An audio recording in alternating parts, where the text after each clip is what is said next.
Leader MM आलम ने एक ही फिजाई झड़प में दुश्मन के 5 हंटर तैयारे तबाह करके आलमी रिकॉर्ड कायम किया। 17 दिनों की जंग में उन्होंने दुश्मन के 9 तैयारे तबाह किए और 2 को नुकसान पहुंचाया।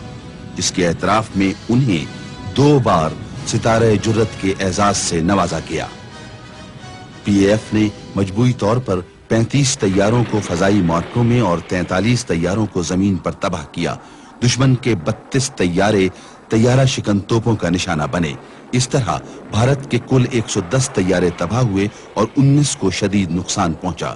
इसके मुकाबले में पाकिस्तान को सिर्फ 19 तैयारों का नुकसान बर्दाश्त करना पड़ा।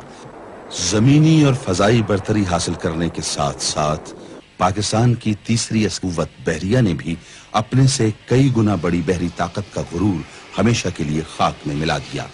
पाकिस्तान नेवी ने दिफाई जंग लड़ने की बजाय जारहाना हिकमत अमली अपनाने का फैसला किया। उसका पहला हदफ द्वारका था। 7 सितंबर की शाम को जब पाकिस्तानी बहरिया के जहाजों ने कराची से 250 मील दूर अपनी मंजिल की तरफ सफर शुरू किया तो बिखरा हुआ बहरे अरब भी अपनी पुरशोर मौजें समेटकर उनके रास्ते से हट गया। गाजियों का ये काफिला निस्फ शब को अपनी मंजिल पर पहुंच गया। जवानों के हाथ तोपों तक पहुंचे और 100 से ज्यादा तोपों के दहानों ने दुश्मन पर गोले उगलना शुरू कर दिए। दुश्मन के साहिली तोपखाने ने जवाबी कार्रवाई की, लेकिन जल्द ही सर्द पड़ गया। द्वारका का ताकतवर बहरी अड्डा तबाह हो गया। समुद्री जंग में भी पाकिस्तान को बरतरी हासिल हो गई।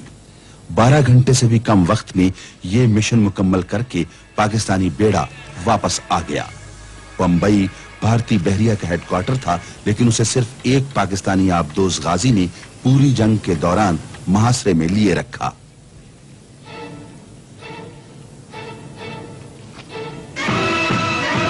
पाकिस्तान ने 17 रोजा जंग जीत ली, क्योंकि पाकिस्तान हक पर था, क्योंकि फौजी जवानों के शाना बशाना पूरी कौम सीना से पर थी। कौम में इत्तेहाद था, यगानगत थी। आज भी दुश्मन इसी कोशिश में है कि पाकिस्तानी कौम के इत्तेहाद को, उनके आपस में प्यारो मोहब्बत को, मुल्क के अमनो अमान को अंदरूनी तौर पर तबाह करे, ताकि पाकिस्तान कमजोर हो। लेकिन इंशाअल्लाह ऐसा कभी नहीं होगा।